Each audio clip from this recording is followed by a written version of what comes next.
चलिए, good morning everyone. बहुत सारे बच्चों को जो नियम पुस्तिका में थोड़ा सा बदलाव हुआ है या फिर स्पष्टीकरण जो आया है उसमें डाउट है, तो उससे रिलेटेड मैं ये वीडियो लेके आया हूँ। वैसे एक तो आपकी एग्जाम डेट चेंज हुई है, तो उसके बारे में मैं आपको पहले ही जानकारी दे चुका हूँ कि 20 तारीख हुई है ना, पहले 11 थी। 11 तारीख लास्ट डेट थी और इसका कारण एकमात्र बढ़ने का ये रहा कि शायद पोर्टल भी 4 से 5 दिन के लिए जो रोजगार पंजीयन वाला पोर्टल है वो भी 4-5 दिन के लिए मेंटेनेंस में था, तो बहुत सारे लोगों का वो बन नहीं पाया था।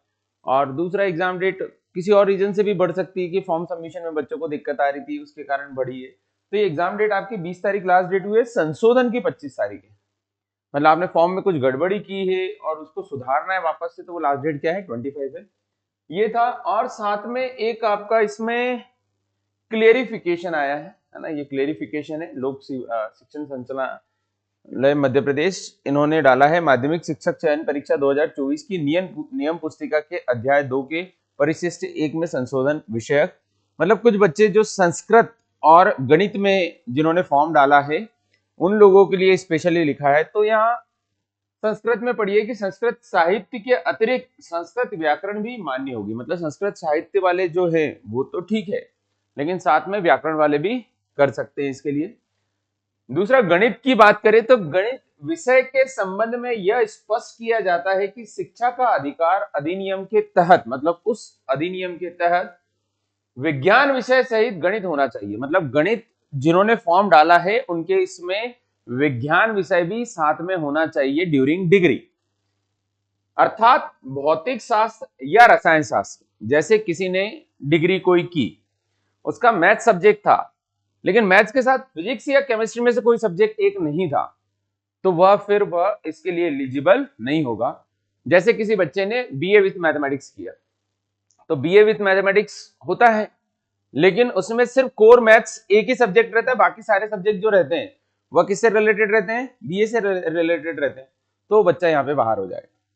ठीक है, बीए मैथमेटिक्स करते हैं बच्चे, बीकॉम मैथमेटिक्स करते हैं, मतलब ऐसा बच्चा जिसके मैथ्स के साथ फिजिक्स या केमिस्ट्री में से कोई एक सब्जेक्ट साथ में नहीं रहा, वो इसमें बाहर हो जाएगा।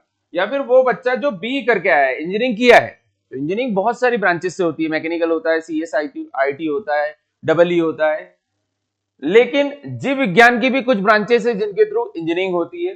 तो उनको ये ध्यान देना है कि जीव विज्ञान से संबंधित इंजीनियरिंग शाखा भी इंक्लूड नहीं है। मतलब इंजीनियरिंग आपने की हो, mechanical, EC, IT, double E, इन सबके फर्स्ट ईयर में ही आपको सब्जेक्ट मिल जाएगा, फिजिक्स, केमिस्ट्री, ये सारे सब्जेक्ट उनके रहते हैं, तो उनको कोई दिक्कत वाली बात नहीं। लेकिन कोई बच्चा जो जीव विज्ञान से रिलेटेड है, उसने फिजिक्स केमिस्ट्री उसमें था ही नहीं इंक्लूड, तो वो बाहर हो जाएगा इसमें। मतलब उसका मैथ सब्जेक्ट बाहर हो जाएगा ना। मेन जीव विज्ञान से जो इंजीनियरिंग करता है उसको M1 M2 M3 नहीं रहता है शायद, तो M1 M2 M3 नहीं है, मतलब वो इस फील्ड से क्या हो जाएगा, बाहर हो जाएगा। तो वर्ग 2 का फॉर्म जिन बच्चों ने भरा है वो ध्यान दीजिए कि उनके डिग्री में मैथ्स के अलावा एक सब्जेक्ट के रूप में फिजिक्स या फिर क्या होना चाहिए, केमिस्ट्री होना कंपलसरी है। ये यहाँ पर क्लेरिफाई किया है।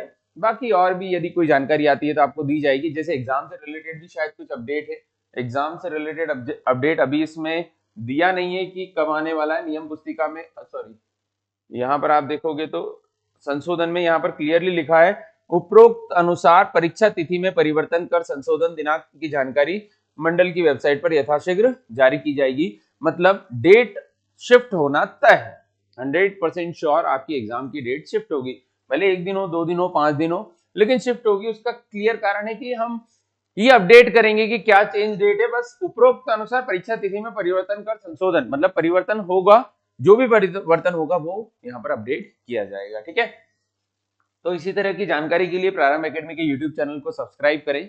रेगुलर हम इस तरीके की जानकारी अपडेट करते रहेंगे। जय हिंद।